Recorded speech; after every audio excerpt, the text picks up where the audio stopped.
Morning. Those of you joining us, we have a 10:30 a.m. to 12 noon Vinyasa Yoga and mantra practice. So we have about 9 minutes left.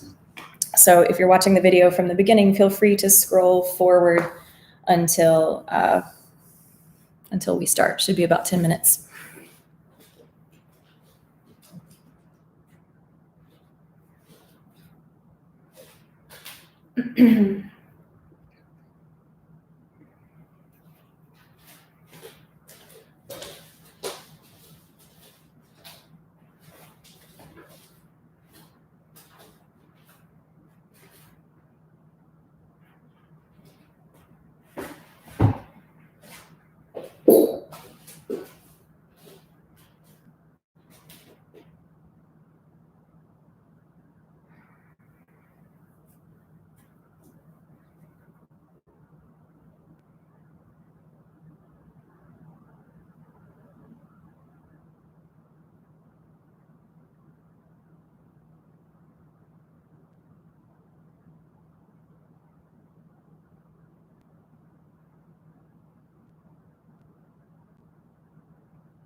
As you arrive, say hi in the chat box so I know you're here.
Okay, we're waiting on Alice and Samantha. So if one of you is here, please go ahead and say hi in the chat so that I know, or you can shoot me a message.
Say hi in the chat box when you arrive so I know you're here.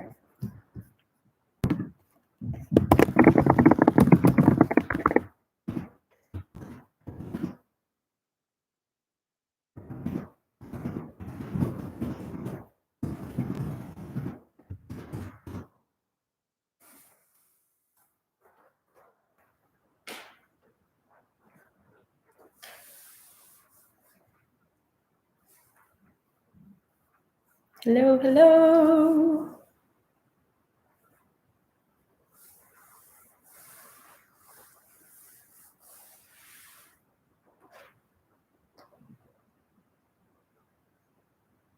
Welcome. If you can see the chat box, go ahead and type something in the chat box so that I know you're here. Waiting on Alice and Samantha. Just gonna wait one more minute.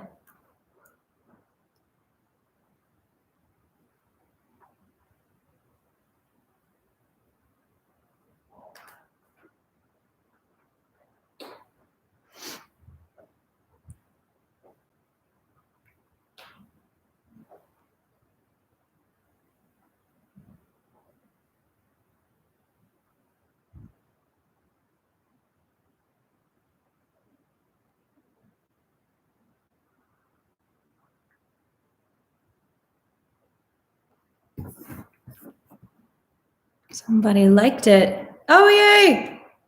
Hey, Samantha. Great. Okay, so Samantha's here.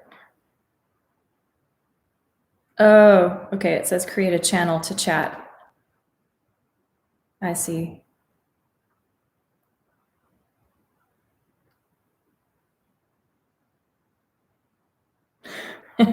Ain't nobody got time for that. Okay. All right, well, I see that I know Samantha's here and maybe Alice is here. I love emojis. They're so cute. Okay. Now, Samantha, I'm just going to send you my number so that you have it. You might have it. I'm not sure. Let's see. And you can just send me a note if anything goes wrong with your feed. Okay, I guess we'll just go ahead and get started. So hi, I'm happy that I can be here with you all virtually.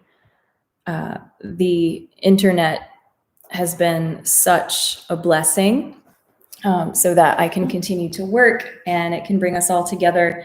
And I find that everyone, well, most everyone that I know, even people that told me that they weren't into technology before, have figured out how to get online so that they can do connective sessions with their family and friends. So I'm just really, really grateful that we can be here in this way. And also that you guys have a recording of the class that you can use later whenever you want. So welcome. This is Vinyasa Yoga and Mantra with me, Noelle. And if you are joining or if you're watching the replay, I hope that you have a wonderful breath-filled experience. And by wonderful experience, I just mean authentic. I've been thinking a lot about the discomfort that we talk about in our yoga practice. And often as yoga teachers, we use these phrases that are limiting. Even when we think that we're being permissive, we say things like, if it feels good, do this, or getting such a great stretch in the side of the body. So when we do something like that, we're discounting that discomfort can be almost even more transformative than ease and pleasure, because it's not comfortable to us, meaning that it's not something that we have gone into before, and it's not part of our everyday life, and it's not a habit. And so it doesn't really exist in our constitution at that time. And so we are limiting ourselves by not allowing discomfort to happen. And then when we bypass it and we say things like, if it feels good, we might limit newcomers that think that yoga is supposed to feel good. And if it doesn't feel good, they get discouraged. You know, I'm not feeling it in that place, or it doesn't feel good for me. I must be doing it wrong. Therefore, something is wrong with me. So as yogis, thinking about what we say and what we think, just to be as inclusive as possible, not only for ourselves and for our journey, but for everyone, if we can. And today I'd like to talk about something I've been thinking about recently, the difference between fear and discernment. Last week we talked about discernment, and I used a passage from the Viveka Shudamani, which is this text here. It's Shankara's crest jewel of discrimination, and I wish it wasn't backwards, but if you go into Livestream 12, you can get that information. And essentially, discernment or discrimination is our ability to understand the difference between what's coming from our mind that could be limited, and it could be based on old programming due to trauma, and what is discernment, meaning information and messages from our soul through our intuition. So it's the difference between the patterns and the tracks and the programming that we create in the mind versus our highest self guiding us toward what is possible and who we already are and who we could be. But because we have choice and because we have all been through different layers of trauma in our lives, sometimes we respond from that trauma place. And so that's a fear response rather than just something as simple as, okay, I'm going to cross the street now. I see a car coming. I should not cross the street. I should get out of the way. That is discernment. And that's a really sort of obvious answer and example, but it's important for us to note, you know, what part of our ego and our thinking mind is helpful, and what is the line that is limiting or fear-based. Fear is a good emotion. The ego is a good thing. So the ego is our way of understanding the world. Our ego is our ability to have this separate experience from one another, where I'm on this side of the screen and I'm talking, and you're on the other side of the screen and you're doing whatever you're doing, but you're listening to me. We're having the experience that both of us are two different people, which is a beautiful thing, because we can learn from one another and we can grow together and we can challenge one another and we can be mirrors for one another. If we did not have the ego or the thinking mind, then we would just be these limitless, pure consciousness beings, and we wouldn't get to have all of the beautiful ups and downs and experiences of life. So in that life and in that humanness, we experience fear, anxiety, depression, anger, joy, ecstasy, elation, happiness, sadness, all of it. We get to feel it all. And our yoga practice can help us to navigate and notice the feels, as I like to call them. And eventually, once we get to a place of stability and strength by building up our own physical, mental, energetic strength, we can notice those waves of energy, which are emotion, and we can process the deeper needs underneath our feelings. So when we can do that, we notice that we might have a trigger of something that's fear-based, that has nothing to do with what we're actually afraid of. For example, let's say that you came home from work and you saw that your partner or your roommate had eaten one of your snacks. Okay, you notice that, and you notice that when you came home from work, when you saw that the snack was gone and you were planning on eating it, you were looking forward to it, you get really upset. And maybe you notice that in the moment, it's like, wow, I really was looking forward to my pickles. What is this all about? But through our yoga practice, maybe if we have the tools to take deep breaths and to be brave enough and courageous enough to kind of dig deeper past that energy in the moment, we could understand eventually maybe that it's not about the pickles, it's about our need to be considered. So consideration is the deeper need behind that feeling. And maybe that need comes from the old trauma patterning of feeling unloved. That moment in your childhood where you decided that you weren't worthy of love. And so, you don't get to eat your favorite pickles. It's a really base example, but that's why the practice of nonviolent communication can be so helpful in noticing the difference between fear and discernment. And the more that we can understand ourselves and our natural, beautiful patterns and habits and the way that we respond to certain situations because of the things that we've been through, we can start to get to the root of our trauma and acknowledge it and love it, say thank you, and start to regulate our responses because we know that we're safe in this moment, but then maybe eventually to start to heal and to let that go. And through our yoga practice, we'll learn about these different triggers and these fears that we naturally have through what's called the 5 Kleshas. So we were talking about fear today, and in the Kleshas, that's Abinivesha, which means clinging to life or fear of dying. And I know that that's coming up for a lot of us right now, whether we're worried about being sick, or we're worried about a family member or a loved one being sick, or if we have, even worse, had someone pass away in our circle due to everything that's going on. That can be really freaking scary.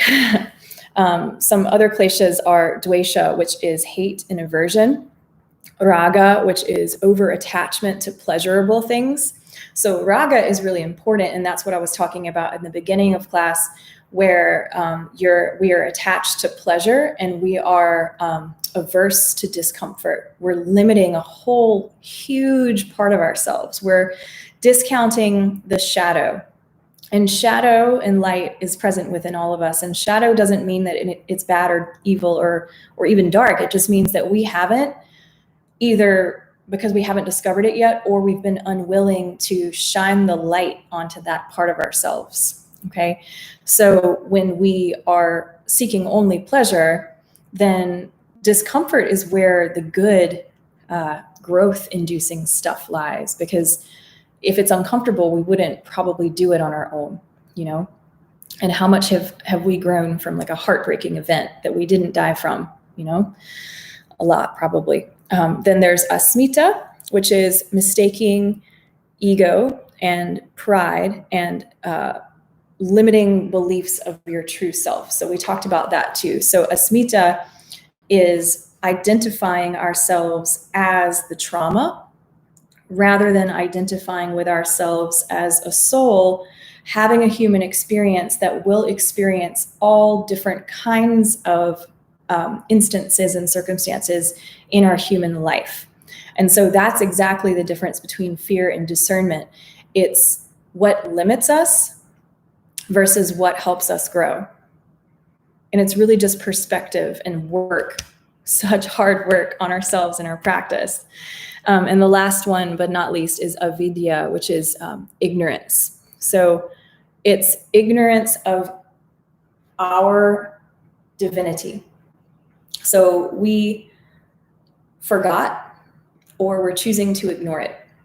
And a lot of my teachers would say that that's our mission on the planet. We as a soul chose to come here to forget that we were God so that we can find our way back to whatever that means for us. And when I say God, I mean universe, I mean source, I mean everything, I mean nothing. If you want to replace that word with anything else, please feel free. I don't want this to be a limiting dogmatic experience. I want to celebrate everything, but we're all these beautiful, unlimited, powerful beings according to yogic philosophy. And we forget that we are, so that we can experience all of the ups and downs and highs and lows of life. And it can be so beautiful. So really the only way to know the difference between fear and discernment is a lot of blood, sweat, and tears and work on ourselves through our practice, not only on our mat, but the 8-limbed practice off the mat, and especially in relationships, and especially in the world right now where we're trying to navigate what we feel and know to be true in our heart versus all of the things that could go wrong and that we might be afraid of. There's a lot of fear happening right now. Will I be able to pay my rent? Will I be able to keep my job? Will I be able to be healthy? Will my family and friends be healthy and happy and safe? There's just so much. So more than ever right now, we're called to get quiet. And, you know, we've been asked to shelter in place and stay inside. And now we've got to go inside. We've got to go deeper. We've got to go within and figure out what our trauma was and what our responses to our trauma are, so that we can recognize those natural things when they come up. And you can just say, oh, hey, fear, it's nice to see you again. Thank you for keeping me safe. Oh, hey, depression, I recognize that you are trying to tell me something, you know, thank you. Hey, anger, what is it that I need? What's beyond this big fiery explosion of emotion and feelings? And from an Ayurvedic perspective, our responses to what goes on are indications, if we'd like to listen and work it out, of where we're out of balance. So from an elemental perspective, Pitta, when out of balance, experiences anger. That just means that Pitta is elevated. So too much fire, right? Kapha can experience depression. So Kapha is elevated, and that's too much earth. So, you know, what is the opposite of that? Movement, heat, exercise, all of that stuff. So, and then Vata experiences anxiety, movement of the mind. So how do we balance all of that air and space? How do we get grounded? How do we come down and just moment to moment practice taking a few deep breaths and then just asking ourselves this question, what is most important right now? What do I need to know from this? And give yourself loving kindness and be gentle with yourself. And just as Gabrielle Bernstein would say, practice loving awareness of your judgment. That's another thing I think that we yogis do when that bypass is we say, let's practice non-judgment. Okay, but that's not a human trait. We judge, and that's what the ego is. That's exactly what the ego is. And judgment doesn't necessarily always mean that we're like, girl, look at those nails. Like, no, it can mean that we are trying to keep ourselves safe and trying to understand that A plus B equals C, so that we can apply that later, and so we can teach our kids, and so we can do the best that we can. So let's move forward with this practice from a place of acknowledgement and from a place of curiosity. Let's be the observer as much as we can. And the way that we'll do that is by focusing on our breath, so that we can kind of linger in those spaces between the breath, which from an energetic perspective mimics how we feel when we create space between the thoughts, which is really just what dhyana or meditation is.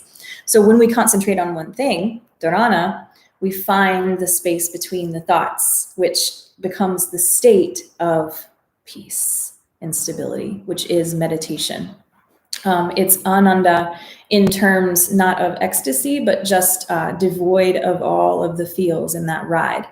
So we've got to do the work to give ourselves spaces between everything that we will inevitably and gratefully experience. I don't know about you, but I can't imagine a life where I don't get to experience the rain and the sun, or the clouds and clear skies, because it's just the depth of the experience that we have access to that will help us realize our fullest potential. And in realizing our fullest potential, we will have to look at some challenging stuff along the way and come back to love. And I think that's what our practice is really all about. And there is a deity that represents this for me. And deities are avatars and are archetypes of the best aspects of ourselves. So they represent our highest selves and our divineness. In February, I was lucky enough to go to India, and we went to Mysore, and that is the land of Sri Chamundeshwari. And here she is, Ma, in all her glory. There's a little bit of a glare, but Sri Chamundeshwari is the slayer of the demons. Okay. There are three principles within the trinity of Hinduism. And from a Vedic perspective, it's creation, sustenance or preservation, and destruction. And the destruction aspect is Shiva and Shakti as Parvati or Sati. And those then main incarnations of Parvati and Sati, which is destruction as transformation, are Durga and Kali. And so you may have heard of those goddesses. Durga represents our ability to step into our power as a warrior, as this maternal, nurturing warrior goddess who lives authentically and speaks the truth, but knows how to tame herself just enough so that she can live in society and she can be, one of my teachers just said something new that I hadn't heard of called a culture add. So we can take our story and add value to our culture. So Durga knows how to ride the line and how to, show up in the world in such a way that she can reach as many people as possible with that message of uncovering the truth for themselves. And she loves and protects fiercely. Kali is the same energy, but in exactly an opposite way. So Kali is that destruction and transformation energy, but from a place of absolute freedom and wildness. Kal, it means time. And so Kali, Ma Kali, is that same mothering and nurturing energy and that warrior goddess, but in this timeless soul way. She represents nature, Mother Nature herself in her constant evolution and fluctuation. And the timelessness of nature and the expansiveness of the universe and the planets and the solar systems, that's Kali. Kali is our absolute truth with no fear of how anyone will perceive it. And that can be kind of intense. So Kali, one of the forms of Ma Kali is Sri Chamundeshwari. And when Durga, because she was still playing by the rules of society, could not slay the demons Chanda and Munda, Chamundeshwari was called upon. She's a fierce form of Ma Kali, to slay these demons.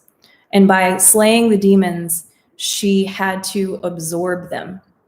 Durga was trying to kill him off and to send him away. And that didn't work because demons are aspects of ourselves that are obstacles to love. Okay. So if we do not acknowledge them and absorb them and eventually find some love for them, they're going to keep showing up. And those are the Kleshas, you know? So Chamunda came in and she absorbed the demons and she took on all of that perceived negativity and she transmuted it back to truth and divine love. And so that's why sometimes Kali is depicted as having her tongue out, like dripping in blood, because she literally ate that which she was trying to transcend. She absorbed it. She absorbed it and she transmuted it. Okay. In that constant cycle of evolution, the birth and the death and the transformation.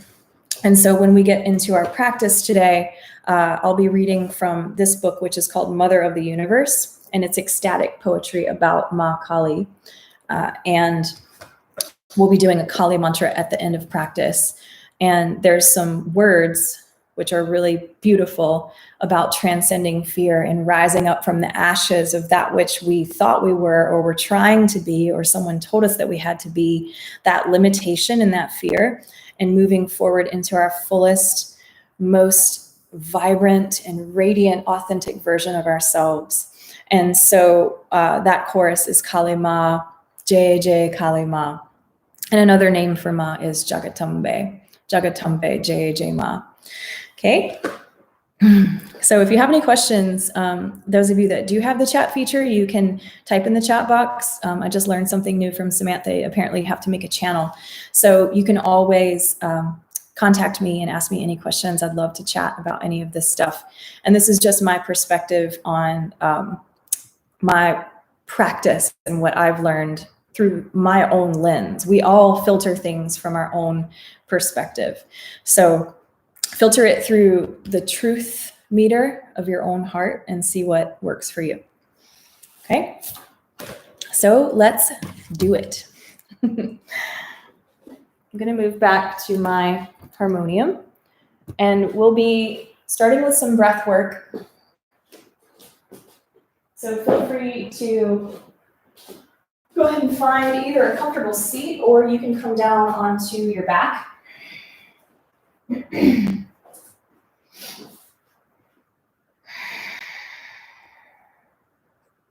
going to turn my clock on here. Start to take a few deep breaths in through your nose, out through your mouth. And you can do a Kali breath. She goes. It's also called lion's breath.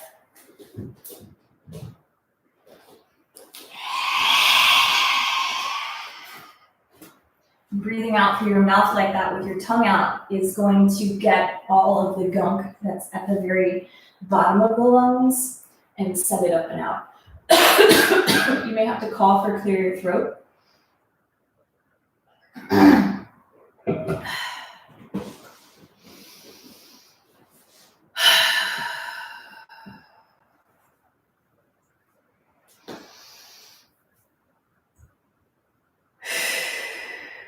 As you start to land in your practice, you might make some gentle movements through your neck or just a gentle twist through your spine.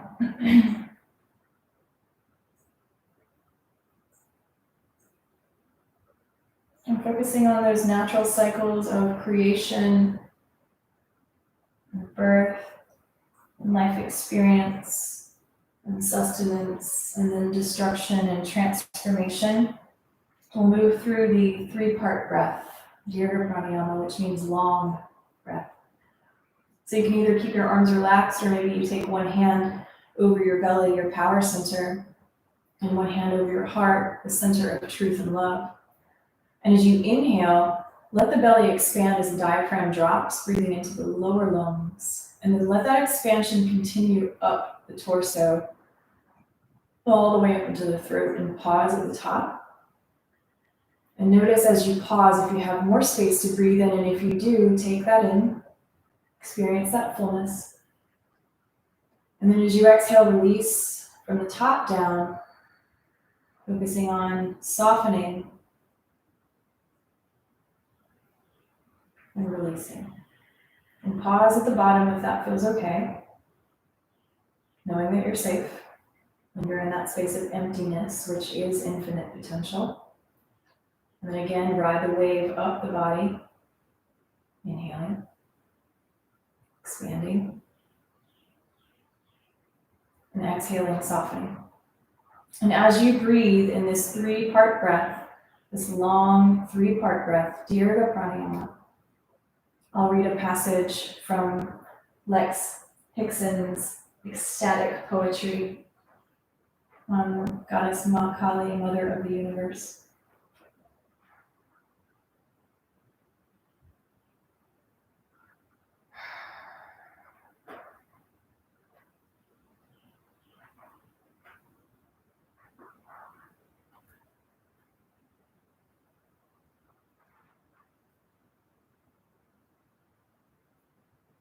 Watch Kali swing. Let her swing. Face beaming with awesome splendor, the bright black goddess rocks blissfully on the red lotus of my secret heart. The great wind of rising awareness swings her gently, night and day. Though she manifests luminous channels of energy that travel throughout the precious human body, my dynamic mother is none other than the vast peace of absolute reality. Her dark blue feet of mystery reveal crimson souls flashing brilliantly as she swings, like lightning emerging from black clouds, filling my body with subtle ecstasy. One glance at her inconceivable beauty dissolves egocentric passion and delusion forever. The awakened lover who attains the vision of Mother's mystic lotus swing leaves her lap and develops to maturity. Again and again, this inebriated poet sings, watch Kali swing, let her swing.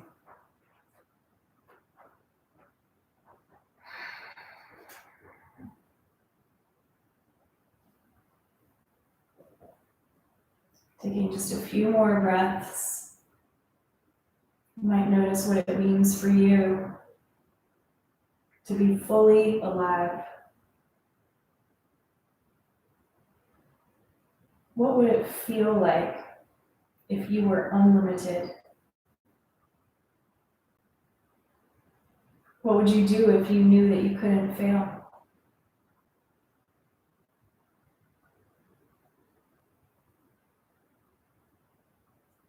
What kind of life would you be living if you asked for what you were worth?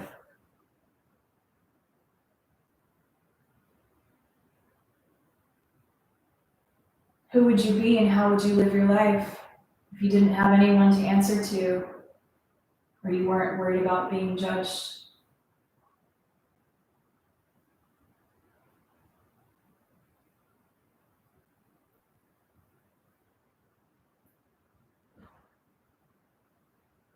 If you'd like to bring in your own personal intention to this practice, please feel free. In a moment, we'll be coming together for the space creation, 3 rounds of Om. Om is that destination of peace beyond the fluctuations of this life and this body and this mind and this energy.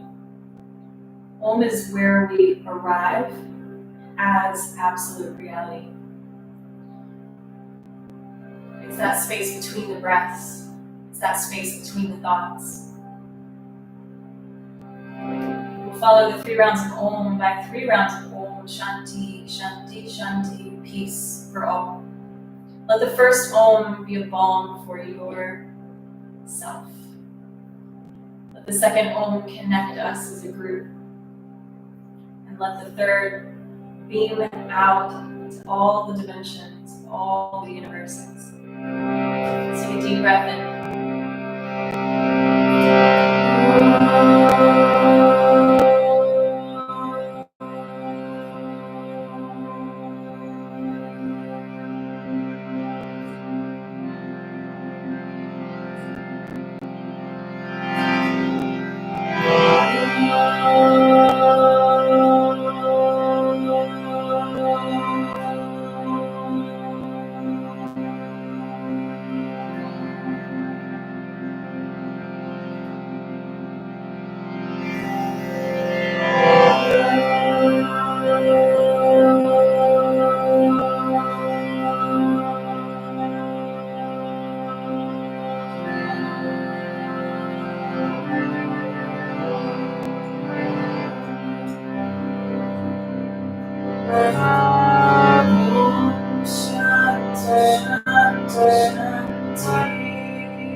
Bow to you in peace and love and gratitude.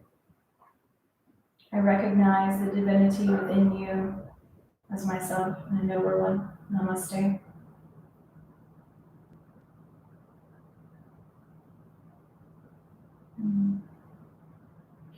Okay, take the first couple minutes of your practice to move and breathe however you want.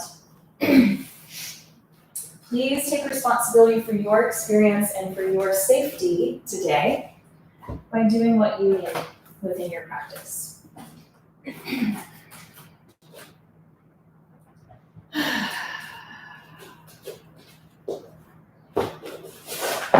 So moving and breathing freely. Perhaps exhaling through the mouth at any time you want to.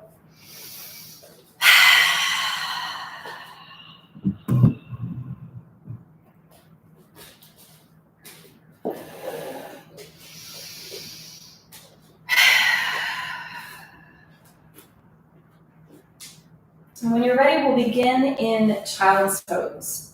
So if that serves you, if it's okay for your knees, you can go ahead and come down. You can put a blanket under your knees if you want to, or you're welcome to just keep it out.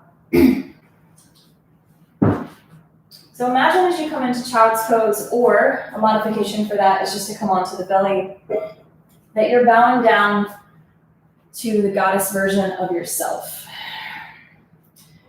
And if there are any men watching the replay, the God version of yourselves.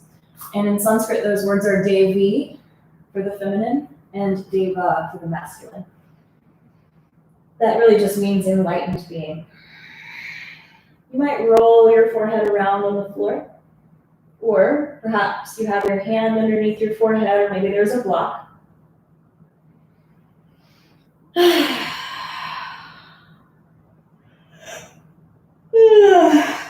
Let's cultivate Samavriti Ujjayi Pranayama, which means that our inhale and our exhale will be one continuous fluid loop, where the inhale and the exhale are the same length, but they're also the same amount of effort, same kind of energy.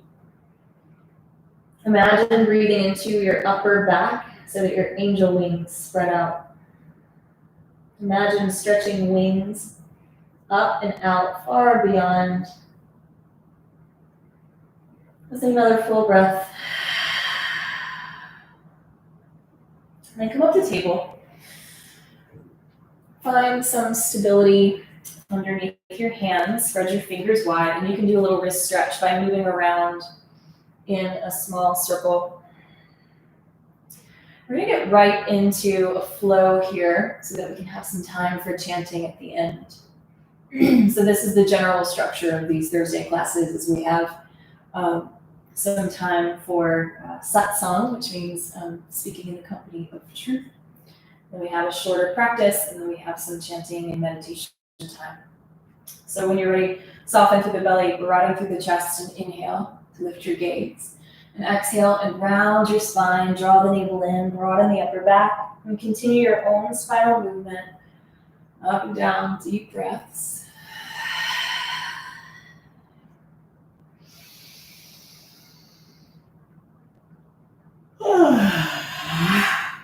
And feel free to use your own music anytime during the classes.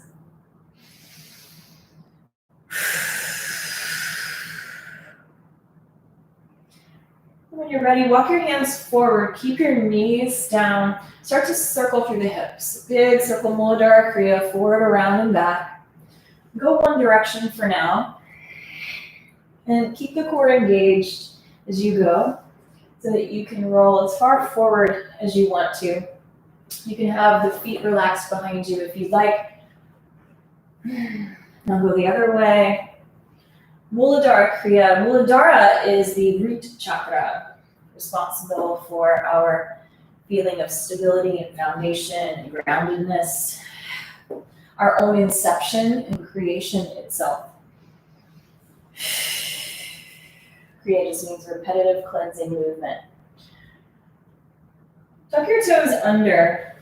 Press into your hands so that you're stretching your feet. Inhale, roll up. As you exhale, draw the elbows back and bring the chest right down between the thumbs. Inhale, press back up. Exhale, round into a cat. Take your cat back to child's pose. Inhale, round up. Exhale, take a back bend, bring your heart down. Draw into the navel, round up to cat, pull back to child's pose, round forward. Whatever breath makes sense to your body. Lifting up, rounding your spine, drawing back. Come forward. This time, walk the knees back, bend the elbows and lower to the floor in chaturanga. If you have a blanket underneath you, wiggle back until the blanket supports your pelvic triangle, and then anchor through the feet. Send the hands underneath the shoulders and roll the shoulders back, coming into Bhujangasana, lengthening the tail to the heels, draw the lower belly in. Exhale and soften. Press again into the feet. Inhale, lengthen the chest forward. Exhale, soften. This time, let's come up onto the forearms into Sphinx pose and move around through the neck. If you want to, you can bend the right knee and look toward the right foot. It's 11-11, make a wish. Bend the left knee, look back to your left foot, and return. A couple more times each side. And then let's come to center. Draw the heart forward, push into the hands, take the elbows out from underneath you, and let's rise into downward facing dog. Take your blanket out of the way. If you'd like to use props in your practice, you can. Keep blocks handy. And when you're ready, finding downward facing dog, Adho Mukha Svanasana. Tucking the toes, let's lift the hips. 5 breaths here. Feel free to add movement exactly as you would like.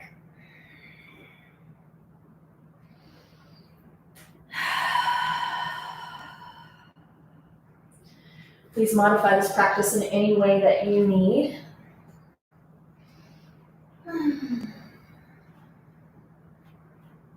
Take one more breath in stillness. Inhale, step the right foot forward, hang out in your low lunge. And exhale, step forward.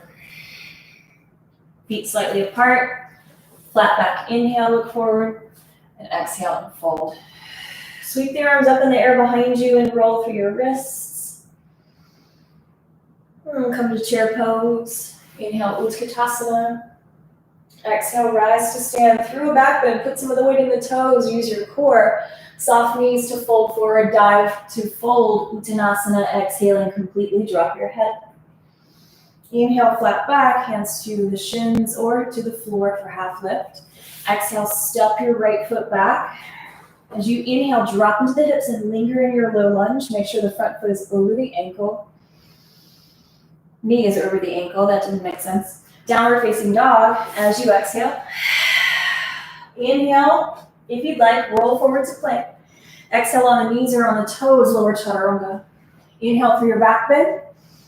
Cobra, or for up dog, lift up out of your thighs. Exhale, downward facing dog. Tuck the toes, lift the hips. Inhale, take your right leg high. Exhale, bend the knee, open up the hip. Inhale there. Exhale, come to plank if you'd like. Bring the right knee in toward the chest. Inhale, circle it back. Exhale, right knee to your left arm in plank. Maybe your left knee is down. Inhale it up and back. And last time, exhale, right knee to your right tricep. Hold and breathe there for 3, 2, 1. Inhale, reach up and back. Exhale, step forward into your knee down lunge. Bring the left knee down. Sweep your arms behind you. Inhale, rise up, Ardha Anjaneyasana. Exhaling, bend the elbows, broaden the chest.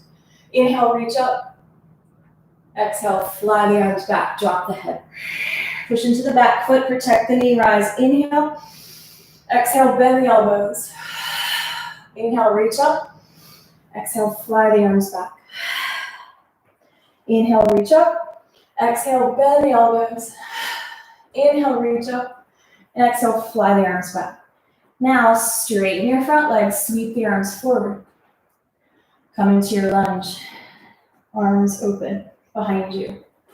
Arms come forward, half split. Sweep back. Low lunge. Front leg straight. Open. Inhale. As you exhale, plant your hands. Look forward, lift the left knee, plant the hands, step back, knees, toes, or one-legged plank. Draw forward slowly, exhale, chaturanga. Inhale for your back bend. And exhale, downward facing dog. Take a breath. Inhale, your left leg rises. Exhale, bend the knee and open the hip. Stay there for an inhale. As you exhale, bring the knee toward the chest. It's okay to bring the right knee down. Circle back, inhale. Exhale, under the body, left knee to your right arm. Inhale, up and back. And then exhale, left knee to your left tricep. Touch it and hold if you can. For 3, 2, 1. Three-legged dog, rise high. Inhale. Lift up high onto the right tiptoes. Look forward. Step forward as you exhale. Bring your back knee down. Work the back foot to protect the knee. Flat or tucked, your choice. Sweep back to rise up. Inhale. Exhale, bend the elbows. Take your heart opener. Inhale, reach forward. Exhale, reach back. Inhale up. Open your heart.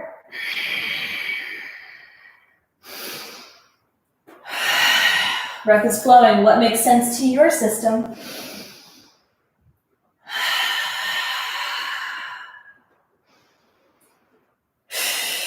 Straighten your front legs. Sweep your arms forward. Draw the toes back.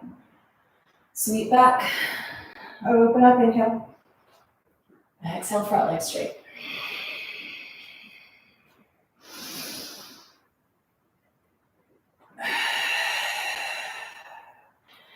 Last one, open into your low lunge, inhale.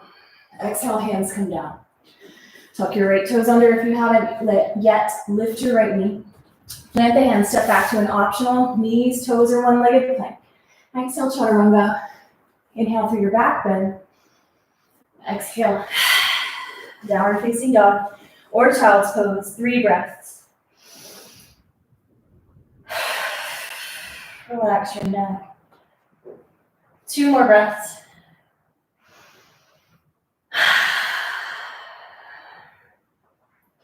One more breath. Softening the knees, look up, inhale. Exhale, step or jump to the top of the mat, your choice. Feet can be slightly apart or together. Hands to the shins, draw the navel in. Exhale, fold forward and down. Sweep the arms in the air behind you and roll through your wrists, wiggle your fingers. If you'd like, lift your chest up a bit, clasp your forearms, or hold your strap or clasp your right thumb on top for Yoga Mudra fold again. Feel free to move through your neck. Bend your knees, flat back, half lift, inhale. Switch the hold of the forearms or switch the grip and fold again, exhale. Relax your neck. Feel free to turn your head. Release the arms, chair pose. Inhaling, Utkatasana. Drop the seat, raise the arms, keep the core engaged. And then rise to stand, take a back bend, and exhale your hands to your heart center. Inhale, sweep your right leg up and raise your arms. Exhale, take your right leg back, warrior two. Inhale, open up to warrior two, and you might lengthen your stance here. Like you're sliding across a table, reach forward, and then reach straight back. Deep breaths here, getting into the side abdominals, side bodies. How low can you go in your front lunge, but still putting just as much effort in the back leg? Now let's take a reverse warrior. Reach back. Inhale, then straighten the front leg. Cartwheel the hands down to triangle pose. Reach out through the left hand and up and over through your right. As your right arm sweeps forward, bend your front knee, side angle, and then straighten the front leg. Side angle. Feel free to put your hand on no block. And straighten. And side angle. And straighten. Keep both legs straight. Grab a ribbon with your right hand. Let it pull you up. Take reverse triangle. Lean back. Inhale. Exhale your hands to your heart. Turn your left toes in so that your feet are parallel to the short sides of the mat. Open up through your heart, palms open wide. Inhale, lift up the kneecaps, strengthening the muscles to support the joint. Fold halfway as you exhale.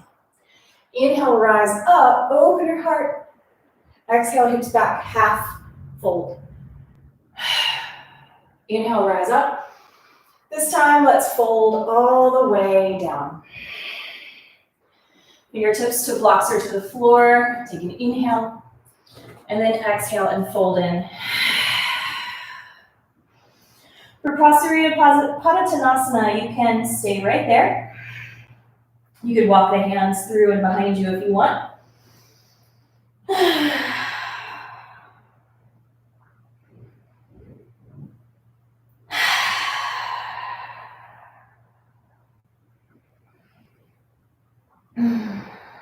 With one more breath.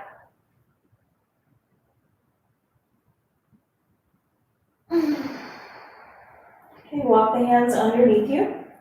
Lift the chest. Come to a flat back, come up onto the tips of the fingers. Engage the thighs, bring the hands to the waist. Roll the shoulders and the elbows back and rise with a flat back. Sweep the arms up, inhale. As you exhale, turn the right foot out. Pinky toe edge of the foot parallel to the long side of the mat as you bend your front knee. Then reach forward and back, sliding across a really, really long table. Your front heel and back heel are either lined up or back arch intersects the front heel, but there's just the same amount of work happening in both legs. Then let's reverse your warrior. Reach back, straighten your front leg. Prepare for Trikonasana, reach forward, lean out through the right arm. And then the right hand can come down. If you'd like, you can start to sweep the arm forward, side angle. Maybe keeping that hand down. You can move into your side angle and straighten the front leg.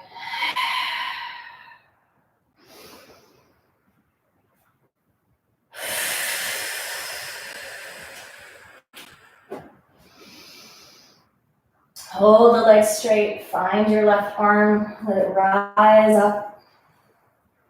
Sweep back, reverse your triangle. Exhale, bend into your front knee, warrior two. Take an inhale. As you exhale, cartwheel the hands down. Unplug your back heel. Pause for a moment. Left hand down, right arm high, revolve low lunge. Take a full breath in here. As you exhale, frame the front foot. Step back to an optional push-up, knees, toes, or one-legged plank through chaturanga. Exhaling. Inhale through your back bend. And exhale to downward facing dog. Inhale, left leg rises. Exhale, step your left foot through. Find your lunge. Keep your right hand down, right leg strong. Take your left arm high, revolve low lunge. Roll through your wrist if you like. Frame your front foot. Let's step back to plank. For a side plank, feel free to bring your right knee down. Line up your right hand, right knee, and left foot all in one line. Or you're welcome to step your feet back to stagger, left foot in front of your right foot, or stack.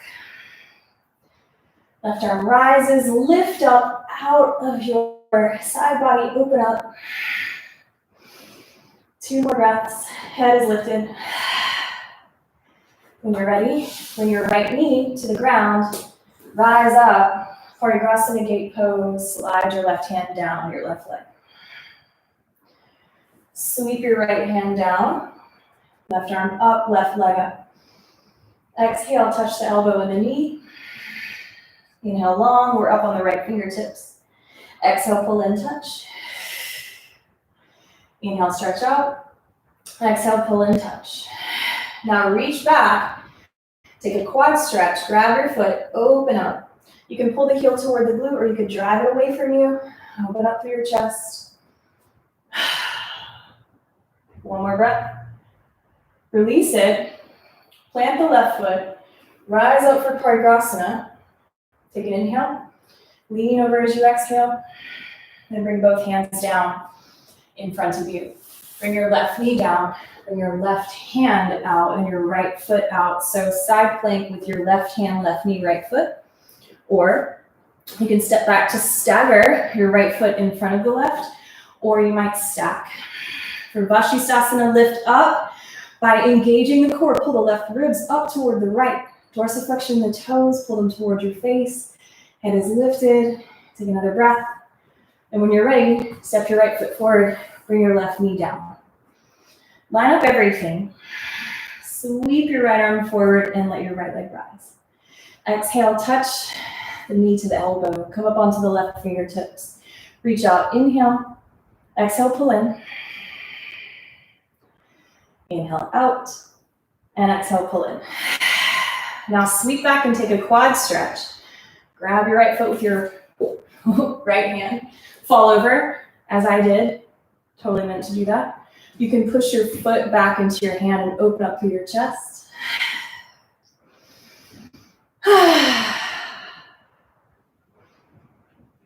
Let's take 1 more breath. Sweep it, release the right foot down. Rise up for Parigrasana, right hand slides down the right leg, left arm up and over. And let's bring the hands down just in front of you. Bring the knees down. You're going to come into Mandakasana or frog pose, which is a great way for us to surrender, control. So if you'd like, you can take your mat and fold it up so that it's double thick, but long lengthwise. Okay, so once you have that, you can determine whether you would like to do frog pose. If it's too much for your knees, you're welcome to lay on your back instead. But if you'd like, let's bring the hands down. Let's take the knees wide. And then the feet go right behind the knees. And you just sit back a little bit. No big deal. This one's so easy, right? So here is where we cling to pleasure. How can we embrace the discomfort and know the difference between discomfort and pain? Pain is that sudden or sharp sensation. Discomfort means that maybe we don't like it, Maybe it doesn't feel good, but we know that we're safe because our breath is still flowing and we have the ability to concentrate. And we're grateful for the sensation because the discomfort is something that we can focus on.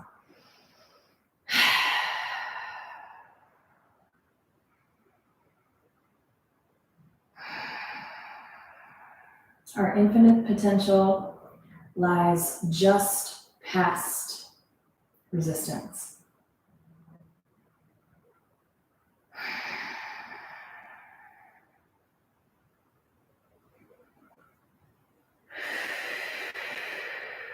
Maybe your eyes close, maybe they find a gaze point of drishti.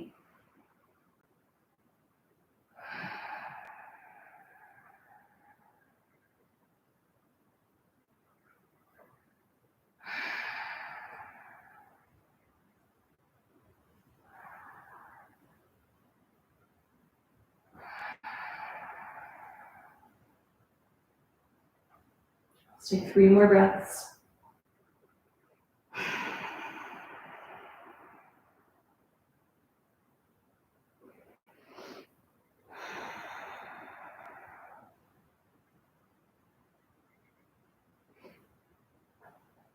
Now slowly, as gracefully as you can, maybe press up onto your hands enough to draw the knees close. And bringing the knees close together, sit back to child's pose with your knees together.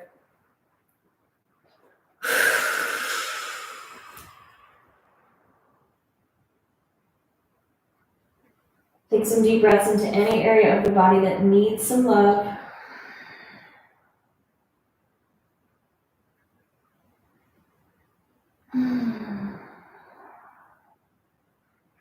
And then let's slowly come up and unfold your mat.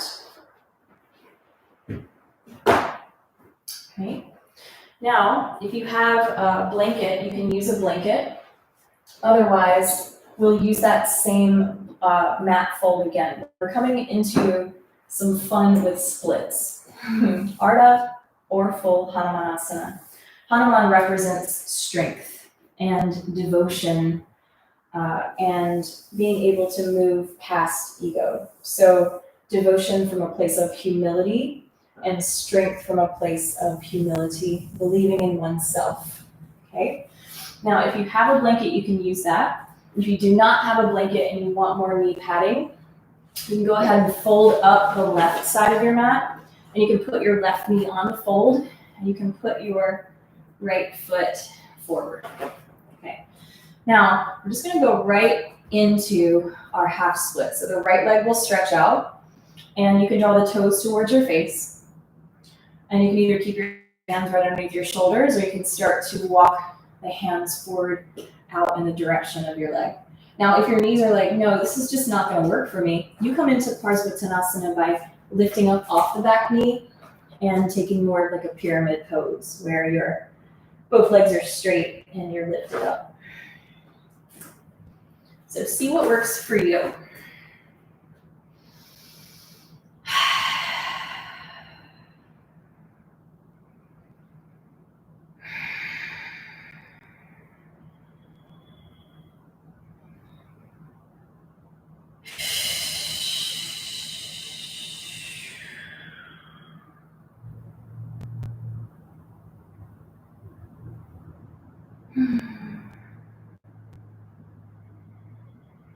And slide your right foot back. Step onto your right foot. Come into standing split. Standing on your right leg, raise your left leg. Let's draw it in and stretch it out. Let's draw it in and stretch it out. Let's draw it in and stretch it out. Now, keep your left leg strong, but lower it about halfway. Bend your right knee. Start to use the weight of your left leg to help you stand up to warrior 3. Then stand up and hug your left knee into your chest. Give it a squeeze, and we'll come right into tree pose. So standing on your right foot, you can bring your left foot anywhere but the knee. Okay? So standing in your tree, feel free to step off of your mat. Feel free to allow the left palm to rest on the left leg and maybe the right arm to go up. Maybe you lean out towards your left so that you fall down on purpose to see how you get back up. Feel free to lean in each direction, and the hugging of the midline will help you to stay stable. Sometimes we just fall down.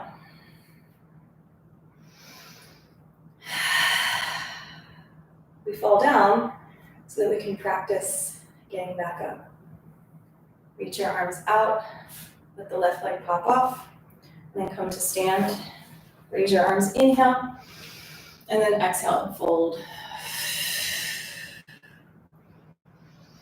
Relax your neck, roll through your shoulders. Release your jaw. And then let's soften the knees. Draw the navel in, let the head be the last thing to rise. Fly the arms, inhale. And exhale the hands to the heart, gratitude, and then release. Okay, feel free to kick the mat back where it was. And if you want to, you can step your left foot forward and then fold the right side of the mat over. Or if you're using your blanket, just go ahead and come down onto the right knee and then send the left leg forward. Okay, coming into our half split or perhaps pyramid pose, standing up. Take deep breaths. Draw the navel up and in to get some more space so that then you might start to walk more forward. It's totally fine to bend your left knee as much as you need to.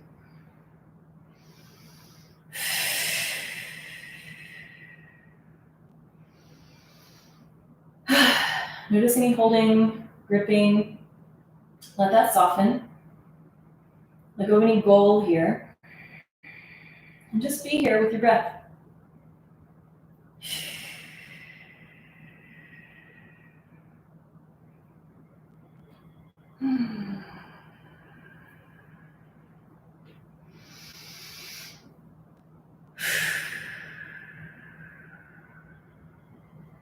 Take one more full breath.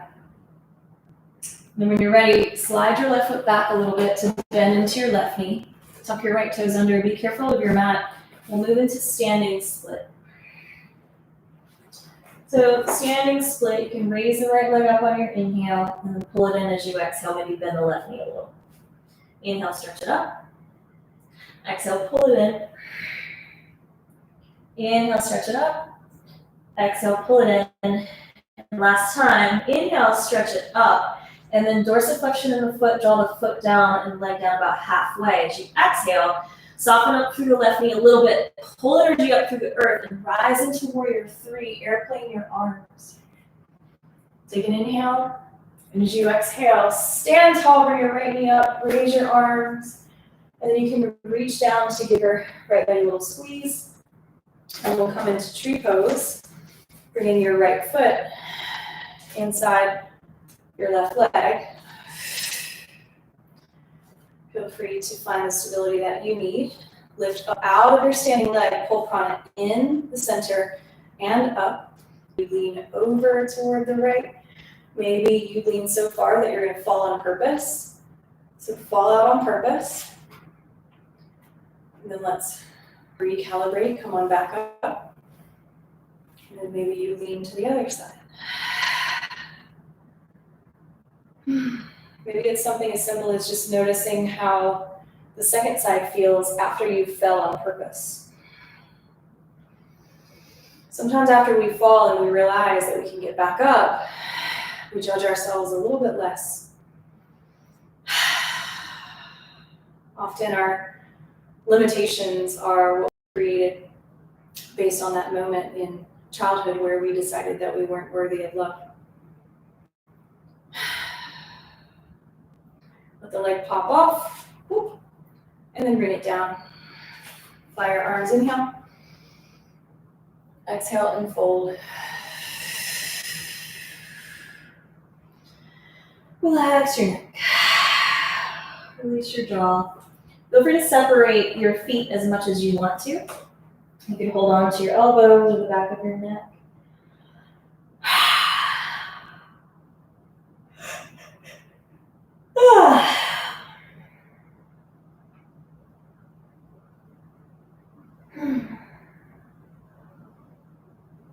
Okay, from here, just release your hands. Let's come down onto our back. So if you want, you can grab some water before we come down. Feel free to grab an extra layer because we'll move into some back bends and some hip stretches, and then that will be the end of our asana practice. So take a moment to do anything that you need to do.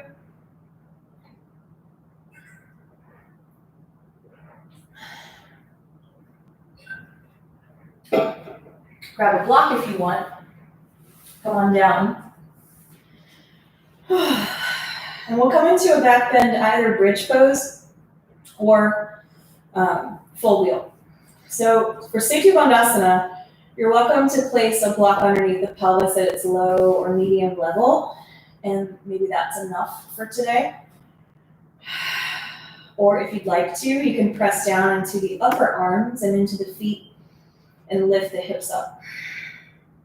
Those of you that want to come into full wheel or Dhanurasana, you can take the hands underneath the shoulders so that the fingers point toward the feet and walk the feet in. And then maybe come to the crown of the head first. Maybe lift off of the heels as you rise. So take the back bend that works for you.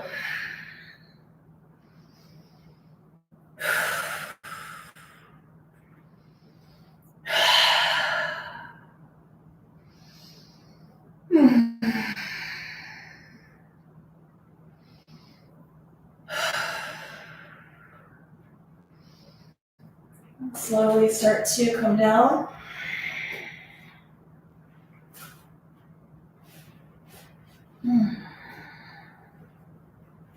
And either with your block underneath you or with your hips just down on the floor, you can start to give yourself a massage. You might draw your knees into your chest. You can make a circle. So again, choosing to use the block underneath you or not. It's up to you.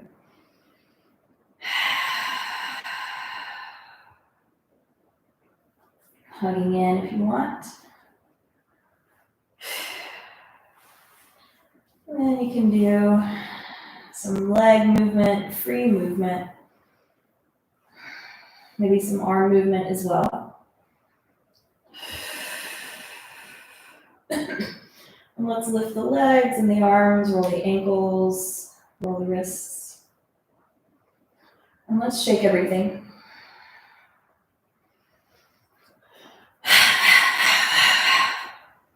Shake it vigorously and exhale vigorously.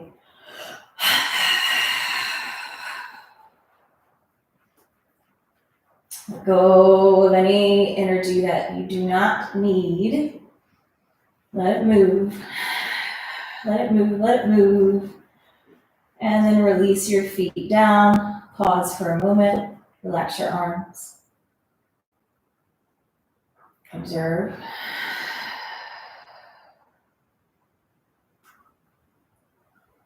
And then let's release the block out from underneath you if you have it.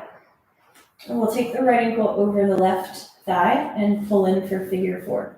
If you'd rather be in Kapotasana, you can go ahead and flip around and come into pigeon. Otherwise, stay here.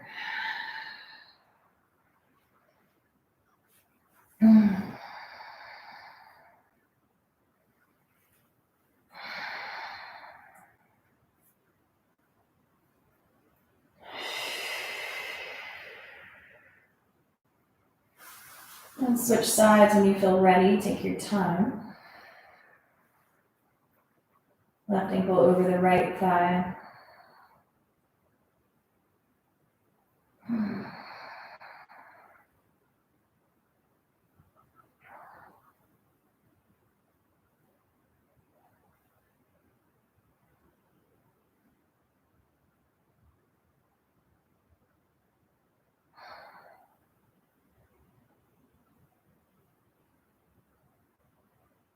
And let's release. Maybe you take feet together, knees apart. Perhaps there's a blanket on top of you. Maybe there's blocks underneath you. Or maybe happy baby. Ananda Balasana is a better posture for you.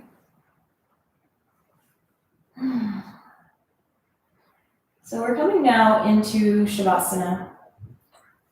So if you'd like, you can draw both legs over to your left as you reach out through your right arm.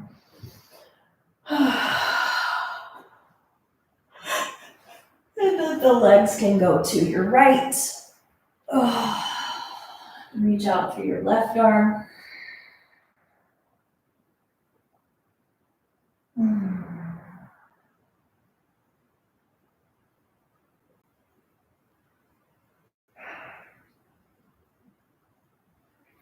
then let's find our way to relaxation. So Shavasana is corpse pose, so it is the death of our practice, but it's the time where all of our work up to this point, both on and off the mat, come together and integrate. So it's where we receive the lesson and we start to embody what we've learned so that we can accept it with love and move forward into our next highest evolution.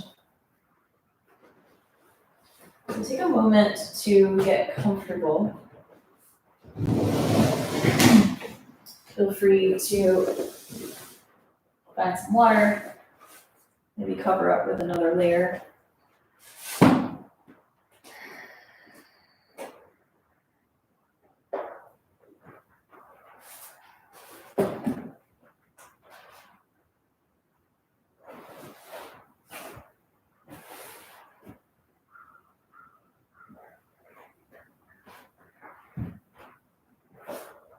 As you feel ready, just begin to settle in.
Abandon whatever limits you cling to.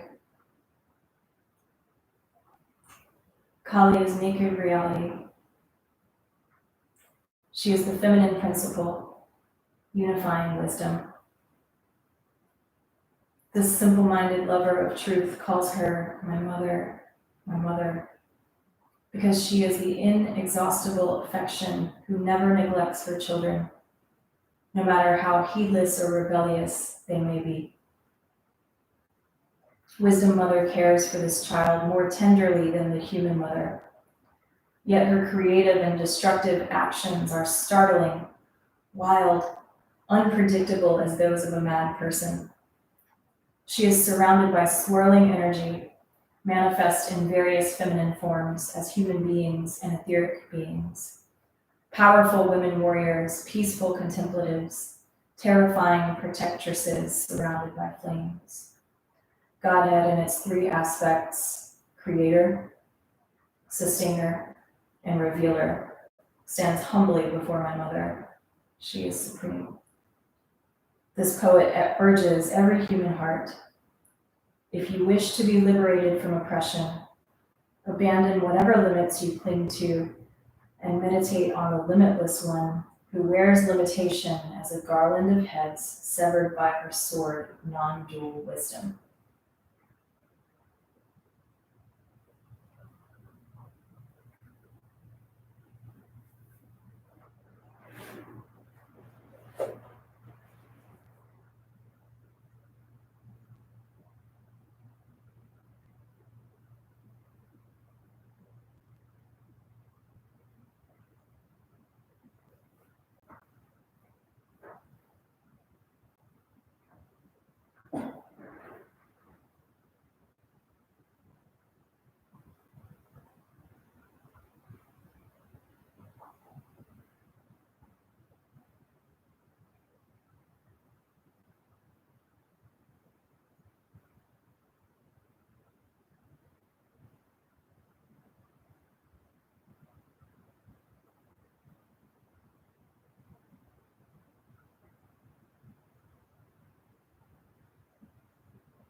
You might take a longer Savasana, or at any point, or maybe now, rise for our chant practice. So the words for this mantra are Kali Ma, Jai Jai Kali Ma, victory to the revealer of truth. Victory to truth revealing itself with the same loving protection of a fierce mother, of a warrior goddess, of Mother Nature herself.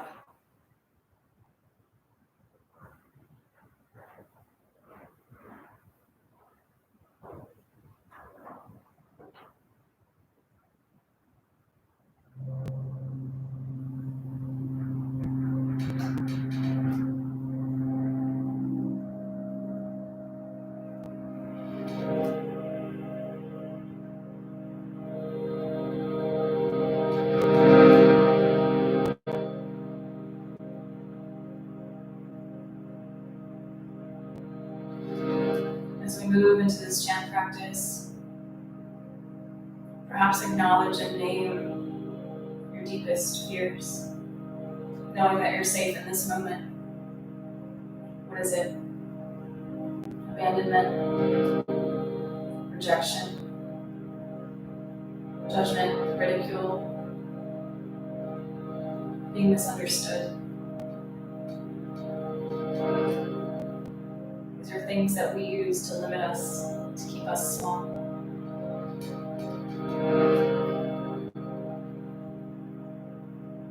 Let's acknowledge them.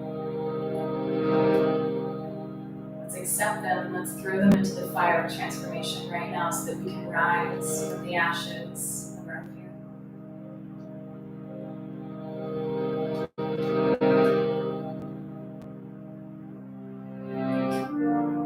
Take some deep breaths. Maybe put your hands on your heart if you're feeling a lot.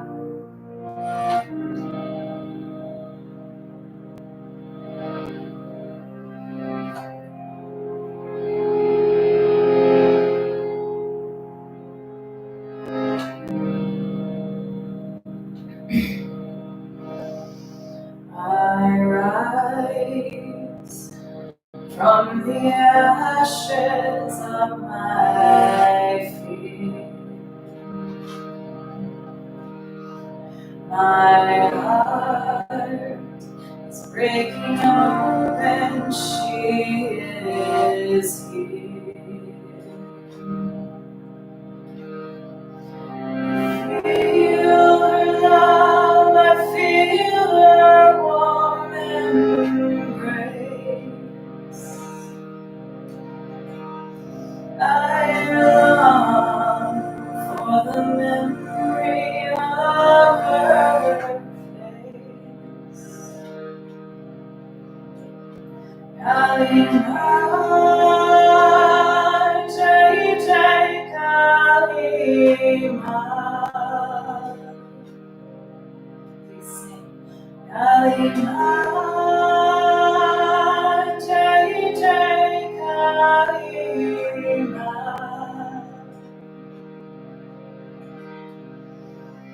Jai Jagadambe, Jai Jai Ma. Please sing. Jai Jagadambe, Jai Jai Ma. Kali Ma, Jai Jai Kali Ma.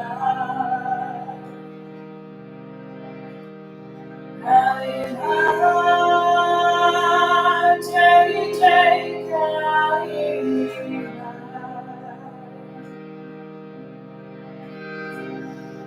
Jai Jagadambe, Jai Jai Ma.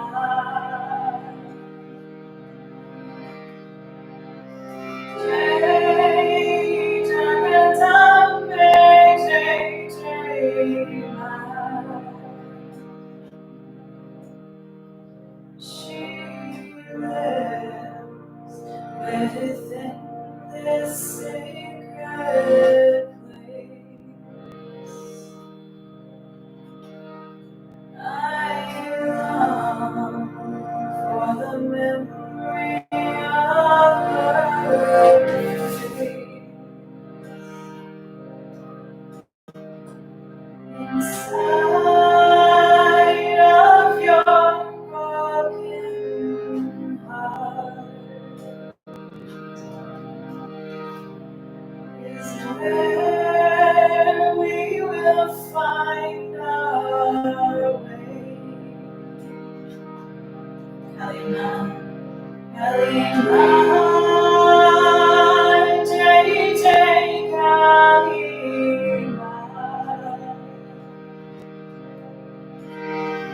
Kalima, Jai Jai Kalima.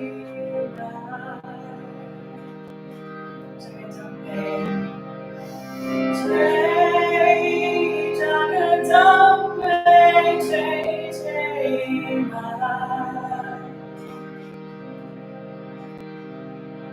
Jai Jagadambe, Jai Jai Ma. Kalima, Jai Jai Kalima,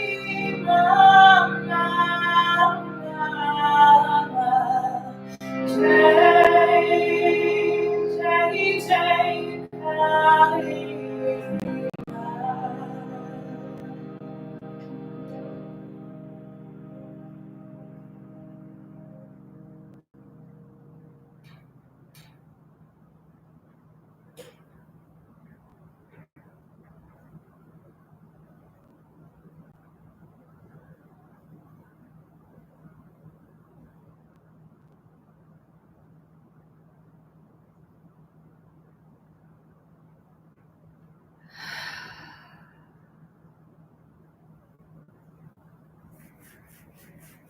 If you'd like, rub the hands together, warm them up, charge them up with love,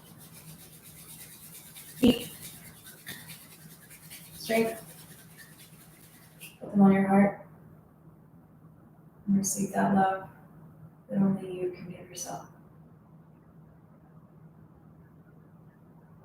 Sometimes self-love means making hard and scary and difficult decisions because you know that you want to, that you have to. Knowing the truth, we can no longer look away. That we are unlimited, that we are divine, that we are not only worthy of love, we are love itself, Parama Prema, the highest and deepest spiritual love.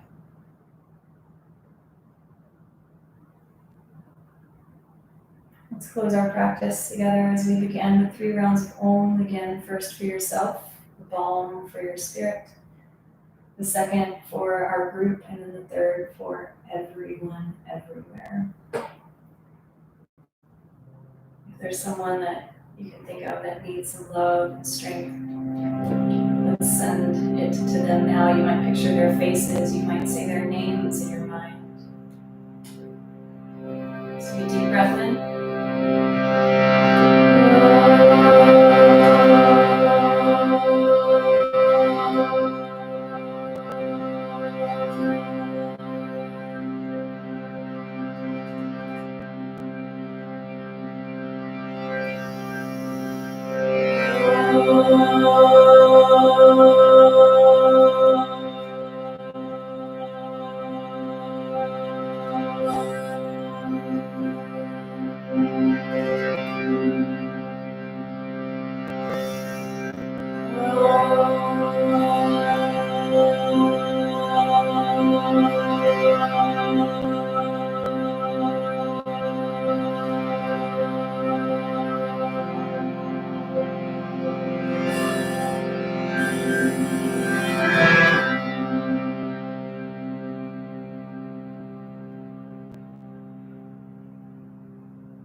I see you and I bow to you, warrior of truth, soldier of love.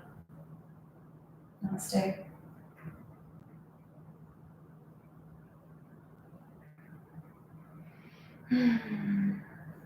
Namaste, everybody, and thank you. Thank you for coming. Thank you for all of your effort and your attention and our willingness to be guided. We'll bring Sri Chamundeshwari with us up here so that you can say bye to her. Thank you, everybody. This is Ma. She's beautiful. So thank you, everybody, for coming. If you have any questions, please reach out. I gave you my contact. And if you're watching the replay, just send me a message, a comment through YouTube. And I'd love to chat with you some more. Hope you have a wonderful rest of your day. Thank you for joining me. Namaste. Till next time. And tell all your friends about my YouTube channel. I have tons of videos. Some of them are short, some of them are long. I'd love to help more people. Bye.